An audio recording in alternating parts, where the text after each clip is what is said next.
ಆದ್ಯಾ, ಏನ್ ನಡೆದಿದೆ ಇಲ್ಲಿ? ಪಲ್ಯ ಸಾಂಬಾರ್ ಏನ್ ಬೇಕಿದ್ರು ಮಾಡ್ಬೋದು. ಯಾವ್ದೇ ಕಟ್ ತಗೊಂಡ್ರು ಬರೀ 2 ರೂಪಾಯಿ ಅಷ್ಟೇ. ಚಿಕ್ಕತ್ತೆ, ನೀವ್ ಅಡ್ಗೆ ಮಾಡಿ ತಿಂದಾದ್ಮೇಲೆ ಗೊತ್ತಾಯ್ತು ಅಡ್ಗೆ ಮಾಡೋದು ಒಂದ್ ಕಲೆ ಅಂತ. ಚಿಕ್ಕತ್ತೆ, ನೀವು ಅಮ್ಮ ಮತ್ತೆ ಅಣ್ಣನ ಮದ್ವೆಗೆ ಗ್ರೀನ್ ಸಿಗ್ನಲ್ ಕೊಟ್ಬಿಡಿ. ಅದ್ಭುತವಾಗಿ ಮದ್ವೆ ಊಟ ರೆಡಿ ಮಾಡ್ಸೋಣ. ಪ್ಲೀಸ್ ಅತ್ತೆ, ಪ್ಲೀಸ್ ಪ್ಲೀಸ್ ಪ್ಲೀಸ್ ಪ್ಲೀಸ್. ಚಿಕ್ಕತ್ತೆ, ಕೈ ಮುಗಿತೀನಿ, ಆ ಜೋಡಿನ ಮಾತ್ರ ದೂರ ಮಾಡಬೇಡಿ ಪ್ಲೀಸ್. ಆದ್ಯಾ, ಈ ಹುಡುಗಾಟದಲ್ಲಿ ನೀನ್ ಬರಬೇಡ. ನನಗೆ ನಿನ್ ಮೇಲೆ ತುಂಬಾ ಪ್ರೀತಿ ಇದೆ, ಕಾಳಜಿನೂ ಇದೆ. ವಿಕ್ಕಿಗೆ ಸಾರ್ಥಕ್ಗೆ ಇದು ಹುಡುಕಾಟ ಆದ್ರೆ ನೀನು 8 ತಿಂಗಳು ಬಸ್ರಿ. ನೀನು ಇವ್ರ ಜೊತೆ ಕೋತಿ ತರ ಕುಣಿತಾ ಇದೆಯಲ್ಲ, ಸ್ವಲ್ಪನಾದ್ರೂ ಜವಾಬ್ದಾರಿ ಬೇಡ? ಬಸ್ರಿ ಅಂತ ಗೊತ್ತು ಅಲ್ವಾ ಚಿಕ್ಕತ್ತೆ, ಮತ್ ಬಸ್ರಿ ಬೈಕಿನ ಈಡೇರಿಸಿ ಅಲ್ವಾ. ಪ್ಲೀಸ್ ಚಿಕ್ಕತ್ತೆ, ಪ್ಲೀಸ್ ಪ್ಲೀಸ್ ಪ್ಲೀಸ್. ನನ್ನ ಹೊಟ್ಟೆಲಿರೋ ಮಗುಗೋಸ್ಕರ ಆದ್ರೂ ನನ್ನ ಆಸೆನ ಈಡೇರಿಸಿ ಚಿಕ್ಕತ್ತೆ. ಬರೀ ಅವಳು ತುಂಬಾ ಕೇಳ್ಕೊತಾ ಇದ್ದಾಳೆ, ಒಪ್ಕೋಬಾರ್ದಾ? ಬಸ್ರೀರ್ ಏನಾದ್ರು ಕೇಳಿದ್ರೆ ಆಗಲ್ಲ ಅನ್ಬಾರ್ದು ಅಂತ ನೀನೇ ಹೇಳ್ತಿದ್ಯಲ್ಲ. ನೀವು ಸುಮ್ಮನೆ ಇರಿ. ಅವಳು ಬೇರೆ ಏನೇ ಕೇಳಿದ್ರು ನಾನು ಒಪ್ಕೊಂಡ್ಬಿಡ್ತಿದ್ದೆ. ಆದರೆ ಈ ವಿಷಯದಲ್ಲಿ ಒತ್ತಾಯ ಮಾಡಿ ಬಸ್ರಿ ಬೈಕೆ ಅಂತಿದ್ದಾಳೆ. ನಾವು ಹಿಂದೆ ಮುಂದೆ ಯೋಚನೆ ಮಾಡಬಾರ್ದಾ?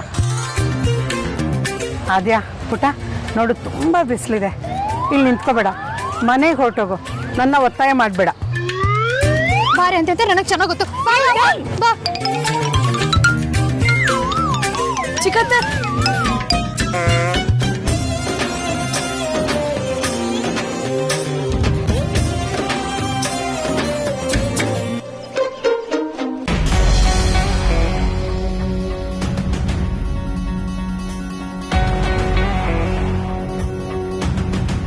ಅತ್ತೆ, ಜ್ಯೂಸ್ ಅಲ್ಲಿಡು. ಅತ್ತೆ, ನಿಮ್ಮ ಹತ್ರ ಸ್ವಲ್ಪ ಮಾತಾಡ್ಬೋದಾ? ಹೇಳು. ಅತ್ತೆ, ನಮ್ಮಮ್ಮ ತುಂಬ ಸೂಕ್ಷ್ಮ ಸ್ವಭಾವದವರು. ಯಾರಾದರೂ ಏನಾದರೂ ಮಾತಾಡಿಬಿಟ್ರೆ ಅದನ್ನೇ ಮನಸ್ಸಲ್ಲಿ ಇಟ್ಕೊಂಡ್ಬಿಡ್ತಾರೆ. ಅಂಥದ್ರಲ್ಲಿ ಮೊನ್ನೆ ಪಾರ್ಟಿಲಿ ಅಮ್ಮಂಗೆ ದೊಡ್ಡ ಅವಮಾನನೇ ಆಯಿತು. ಅದಕ್ಕೆ. ಏನದಕ್ಕೆ? ಈಗೇನು ನಾನು ಹೋಗಿ ಅವ್ರ ಕಾಲಿಗೆ ಬಿದ್ದು ನಮಸ್ಕಾರ ಮಾಡ್ಬೇಕಾರ್ತಿ? ಅಯ್ಯೋ, ಆಗಲ್ಲ ಅತ್ತೆ, ನಾನು ಯಾಕೆ ಆ ಥರ ಎಲ್ಲ ಕೇಳ್ತೀನಿ? ಆ ಘಟನೆ ನಮ್ಮನೇಲಿ ನಡೀತಲ್ವಾ, ಅದಕ್ಕೆ. ಏನ್ ಅದಕ್ಕೆ ಅದಕ್ಕೆ ಅಂತ ಅವಾಗ್ಲಿಂದ ರಾಗ ಎಳಿತಿದ್ಯಾ? ಅಂದ್ರೆ ನಿನ್ ಮಾತಿನ ಉದ್ದೇಶ ಇದಕ್ಕೆಲ್ಲ ನಾನ್ ಕಾರಣ ಅಂತನಾ? ಇಲ್ಲ ಅತ್ತೆ, ನನ್ನ ಮಾತಿನ ಉದ್ದೇಶ ಅದಲ್ಲ. ಅದ್ ಏನ್ ಹೇಳ್ಬೇಕು ಅಂತಿದ್ಯೋ ನೇರವಾಗಿ ಹೇಳೋ. ಅಮ್ಮನ ಹತ್ರ ನೀವು ಆಗಿದ್ದಾಗೋಯ್ತು, ಮರ್ತ್ಬಿಡಿ ಅಂತ ಒಂದು ಮಾತು ಹೇಳ್ಬೋದಾ ಅತ್ತೆ? ಎಲ್ರು ನನಗೆ ಹೇಳೋ ಹಾಗಾಗ್ಬಿಟ್ರು. ನೀನೊಬ್ಳು ಕಮ್ಮಿ ಇದ್ದೆ.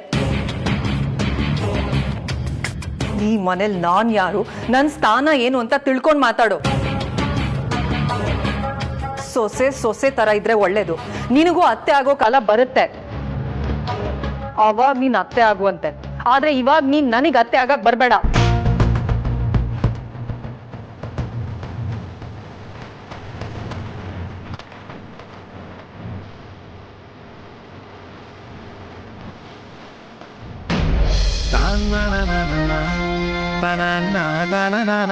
ಏನ್ ಬಾವ ಇದು? ನಿಮ್ ಪ್ಲಾನ್ಗೂ ಬೆಲೆ ಇಲ್ದ ನಂಗೆ ಆಗೋಯ್ತಲ್ಲ. ಬೆಲೆ ಮನೆ ಹಾಳಾಗ ನಾನು ಸರಿಯಾಗಿ ಮೂಸು ನೋಡ್ತಾ ಇಲ್ಲ ಅವರು. ಅದ್ಯಾ, ನಿಮ್ ಪ್ಲಾನ್ ಫ್ಲಾಪಾ? ನಿಮ್ಗಾದ್ರೆ ಸುಮ್ಮನೆ ಹೋದ್ರು, ನನಗ್ ಚೆನ್ನಾಗಿ ಬೈದ್ಬಿಟ್ಟು ಹೋದ್ರು. ಈಗ ಏನ್ ಮಾಡೋದು ಇವಾಗ? ಸುಮ್ನೆ ಅಂತೂ ಮನೆ ಹೋಗಕ್ ಆಗಲ್ಲ. ನೋವೇ, ಚಾನ್ಸೇ ಇಲ್ಲ. ಏನೇ ಆದ್ರೂ ಒಪ್ಸ್ಬಿಟ್ಟೆ ಮನೆಗೆ ಹೋಗೋದು ಅಷ್ಟೇ.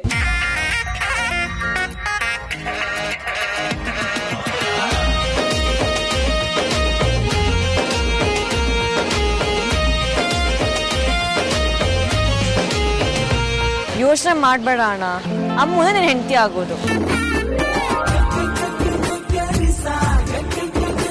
ಅದು ಸ್ವರ್ಗದಲ್ಲೇ ಫಿಕ್ಸ್ ಆಗೋಗಿದೆ.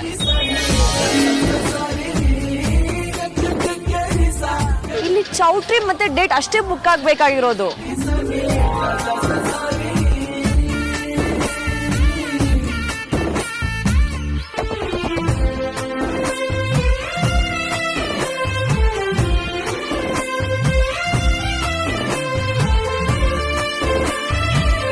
ನಾಟಕ ಚೆನ್ನಾಗಿತ್ತು. ನಿಮ್ಮ ಜೊತೆಗೆ ನಾನು ನಾಟಕ ನೋಡಿದೆ.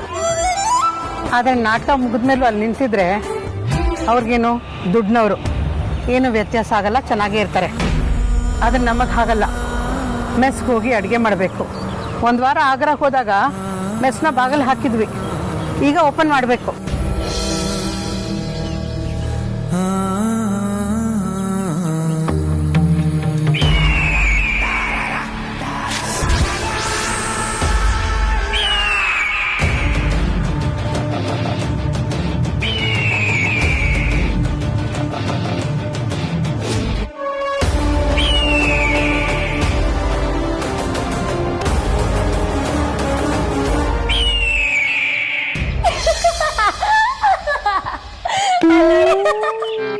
ಏನೇ ನೋಡೋದು? ರಿಮೋಟ್ ಕೊಡು.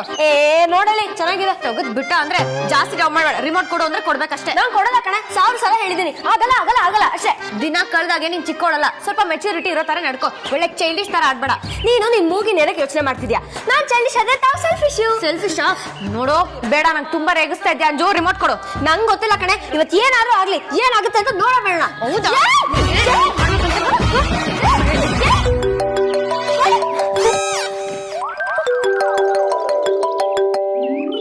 ಅಲ್ಲಿ ಏನಾಯ್ತು? ಅಣ್ಣ ಅದಕ್ಕೆ ವಿಕ್ಕಿ ಅವ್ರು ಎಲ್ರು ಬಂದಿದ್ರಲ್ವಾ? ಅಮ್ಮನ ಹತ್ರ ಮಾತಾಡಿದ್ರ? ಅಮ್ಮ ಏನಂದ್ಲು? ಹಲೋ, ಒಂದೇ ಉಸಿರಲ್ಲಿ ಇಷ್ಟೊಂದು ಪ್ರಶ್ನೆ ಕೇಳ್ತೀಯಲ್ಲಕ್ಕ? ಒಂದ್ ಕ್ಷಣ ಗಾಬರಿ ಆಗೋದೆ ಗೊತ್ತಾ? ಮೊದ್ಲು ಕೇಳ್ದಷ್ಟು ಕೇಳು ಅದಿತಿ. ಹೇಳೋದೇನಿದೆ, ಅಮ್ಮ ಹಠ ಬಿಡುತ್ತಿಲ್ಲ,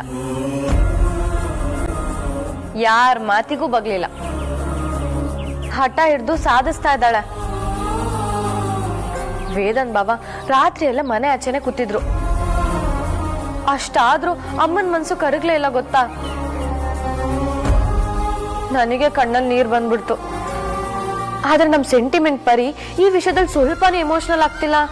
ಛೇ, ನಾನೇನೋ ಅನ್ಕೊಂಡಿದ್ರೆ ಅದಕ್ಕೆ ತದ್ವಿರುದ್ಧವಾಗಿ ನಡೀತಿದ್ಯಲ್ಲ ಅದಿತಿ. ಎಲ್ಲಾನು ಎಷ್ಟು ಚೆನ್ನಾಗಿ ಕೂಡ್ ಬಂದಿತ್ತು, ಈಗ ನೋಡಿದ್ರೆ ಎಲ್ಲಾನು ತಲೆ ಕೆಳಗಾಗ್ಬಿಟ್ಟಿದೆ.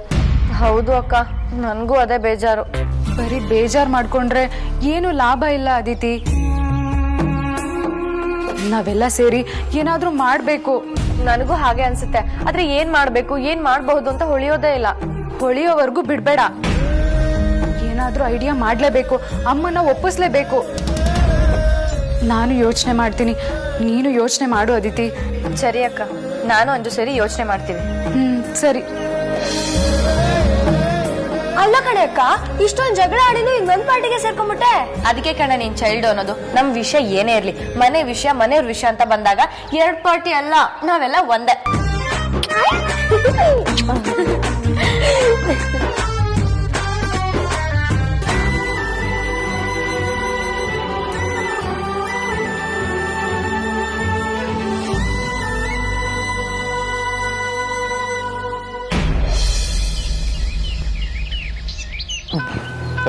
ಬಿಸಿಲು ಜಾಸ್ತಿ ಇದೆ, ಕುಡಿ. ಏನ್ ಮಾಡುದು ಸಾರ್ಥಕ್? ನಾವೆಲ್ಲ ಏನೇ ಮಾಡಿದ್ರು ಚಿಕ್ಕತ್ತೆ ಒಪ್ಕೊಳ್ತಾ ಇಲ್ಲ. ಅಣ್ಣ ಬೇರೆ ಹೋಪ್ಲೆಸ್ ಆಗಿ ನಿಂತ್ಕೊಂಡಿದ್ದಾನೆ. ಬಟ್ ನಾವೇನಾದ್ರೂ ಮಾಡ್ಲೇಬೇಕು ಅಲ್ವಾ?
ಒಂದು ವಾರದಿಂದ ಮೆಸ್ ಶುರು ಮಾಡಲ್ಲ ಅಂತ ನಾವು ಅನ್ಕೊಂಡ್ರೆ ಈಗ ಶುರು ಮಾಡಕ್ಕೆ ಕ್ಲೀನ್ ಮಾಡಕ್ ನೋಡ್ತಿದ್ದೀರಾ. ನಿಮ್ಮ ಸುಮ್ಮನೆ ಬಿಡಲ್ಲ.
ನಾನು ಇಲ್ಲಿ ಬಂದಿದ್ದೆ ದುಷ್ಟರನ್ನ ಕೊನೆ ಕಾಣಿಸೋದ್ರ ಜೊತೆಗೆ ಒಳ್ಳೆಯವ್ರನ್ನ ರಕ್ಷಣೆ ಮಾಡೋದಕ್ಕೆ.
ಅಲ್ಲ ಕಣೆ, ಅಮ್ಮ ಸಡನ್ ಆಗಿ ವಿಲನ್ ಯಾಕಾದ್ಲು ಅನ್ನೋದೇ ಅರ್ಥ ಆಗ್ತಾ ಇಲ್ಲ.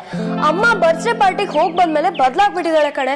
ಅದಕ್ಕೂ ಮೊದಲು ವೇದನ್ ಬಾವ ಅಮ್ಮ ಹೋಗಂಗ್ ಆಗ್ರದಲ್ಲಿ ಪ್ರಪೋಸ್ ಮಾಡಿದಾಗ ನಗ್ತಾನೆ ಇದ್ಲು. ಆ ಫೋಟೋಸ್ ಅಲ್ಲೂ ಕಾಣ್ತಾ ಇತ್ತು. ಅಂದ್ರೆ ಬರ್ಡೇ ಪಾರ್ಟಿಲಿ ಆ ಸುಹಾಸಿನಿ ಏನಾದ್ರೂ ಅಮ್ಮಂಗ್ ಅವಮಾನ ಮಾಡಿರ್ಬೋದು ಅಂತೀಯಾ? ನನ್ಗೆ ಯಾಕೋ ಎಲ್ಲ ಫಂಕ್ಷನ್ ಆದ್ಮೇಲೆ ಬದಲಾಗಿರೋದು ನೋಡಿದ್ರೆ ಅಂಥದ್ದೇ ಏನೋ ಆಗಿದೆ ಅನ್ಸ್ತಿದೆ. ಮೊದ್ಲೇ ಅವರು ನಾವು ಫಂಕ್ಷನ್ಗೆ ಹೋದಾಗ್ಲೆಲ್ಲ ಯಾಕಾದ್ರೂ ಹೋದ್ವಪ್ಪ ಅನ್ನೋ ತರ ಆಡ್ತಾರೆ. ಅದು ನಿಜನೇ, ಅಂತ ರಾಕ್ಷಸಿ ಹೊಟ್ಟೆಲಿ ವೇದನ್ ಬಾವ ಹೇಗ್ ಹುಟ್ಟಿದ್ರು. ಅಮ್ಮು ಅಕ್ಕಂಗೋಸ್ಕರ ಅಮ್ಮನ ಒಪ್ಪಿಸ್ತೀನಿ ಅಂತ ಹೇಗ್ ಕೂತಿದಾರೆ ನೋಡು. ಇವತ್ ಅಮ್ಮ ಏನಾದ್ರೂ ಮನ್ಸ್ ಬದಲಾಯಿಸ್ಲಿಲ್ಲ ಅಂದ್ರೆ ಅಮ್ಮು ಅಕ್ಕ ಮತ್ತೆ ವೇದನ್ ಬಾವ ಪೇಷನ್ಸ್ ಕಳ್ಕೊಂಡ್ಬಿಡ್ತಾರೆ ಕಣೆ. ಅದಕ್ಕೂ ಮುಂಚೆ ನಾವೇನಾದ್ರೂ ಮಾಡ್ಬೇಕು. ಹೌದು, ಆದ್ರೆ ಏನ್ ಮಾಡೋದು? ನಾನು ತುಂಬಾ ಕನ್ಫ್ಯೂಷನ್ ಅಲ್ಲಿ ಇದೀನಿ ಕಣೆ. ಅಮ್ಮಂಗೆ ಮಾತಲ್ಲಂತೂ ಒಪ್ಸಕ್ ಆಗಲ್ಲ, ಆದ್ರೆ ಒಂದ್ ದಾರಿ ಇದೆ. ಏನಕ್ಕ? ಇನ್ನೇನು, ಅವ್ರಿಬ್ರು ಓಡೋಗ್ ಮದ್ವೆ ಆಗಿ ಮನೆ ಮುಂದೆ ಬಂದ್ ನಿಲ್ಲೋದು. ಹುಚ್ಚಿ ತರ ಮಾತಾಡ್ಬೇಡ. ಈಗ ಅಮ್ಮ ಒಪ್ತಾ ಇಲ್ಲ ಅಷ್ಟೇ. ಅವ್ರು ಹಾಗೇನಾದ್ರೂ ಓಡ್ ಹೋಗಿ ಮದ್ವೆ ಆಗಿ ಬಂದ್ ನಿಂತ್ರೆ ಅಮ್ಮನೇ ಇರಲ್ಲ. ಅಮ್ಮ ಖಂಡಿತ ಅದನ್ನ ತಡ್ಕೊಳಲ್ಲ. ಅದು ನಿಜನೇ. ಸುಮ್ನೆ ಹಾಗೆ ವಿಯರ್ಡ್ ಥಾಟ್ ಬಂತಷ್ಟೇ. ಯೋಚನೆ ಮಾಡು, ಇನ್ನೂ ಬೆಟರ್ ಐಡಿಯಾಸ್ ಹೊಳಿಯುತ್ತಾ ಅಂತ.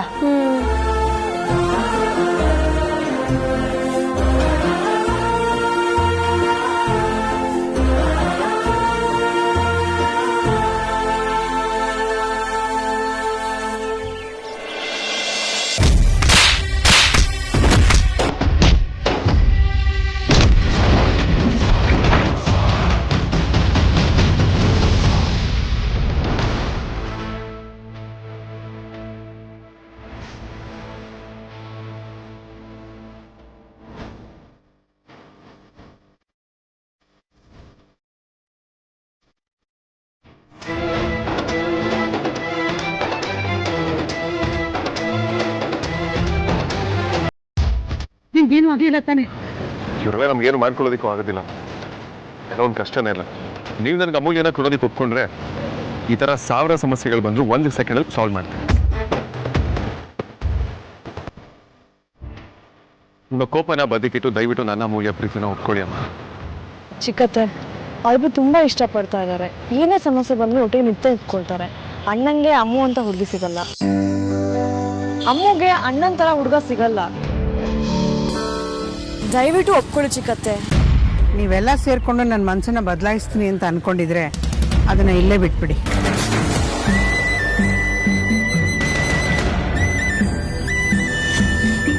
ನಾನೇ ನಿರ್ಧಾರ ಮಾಡಿರೋದಕ್ಕೂ ಕೂಡ ತುಂಬಾ ಬಲವಾದ ಕಾರಣ ಇದೆ. ಇದು ಬರೀ ಅಮ್ಮು ಮದುವೆ ವಿಚಾರ ಅಲ್ಲ. ನನಗೆ ಇನ್ನೂ 2 ಮಕ್ಕಳಿದ್ದಾರೆ. ಅಮ್ಮು ಜೀವನದ ಜೊತೆಗೆ ನನಗೆ ಅವ್ರ ಜೀವನನೂ ಮುಖ್ಯನೇ. ಆ ಮನೆ ಜೊತೆಗೆ ಈಗಾಗಲೇ ಒಂದು ಸಂಬಂಧ ಇದೆ.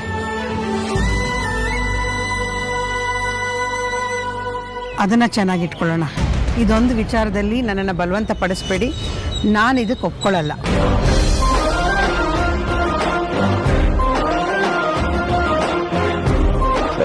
ನೀವೇನು ಮಾತಾಡಬೇಡಿ. ನಾನು ಹೇಳೋದನ್ನ ಎಲ್ರಿಗೂ ಅರ್ಥ ಆಗೋ ಹಾಗೆ ಹೇಳಿದ್ದೀನಿ.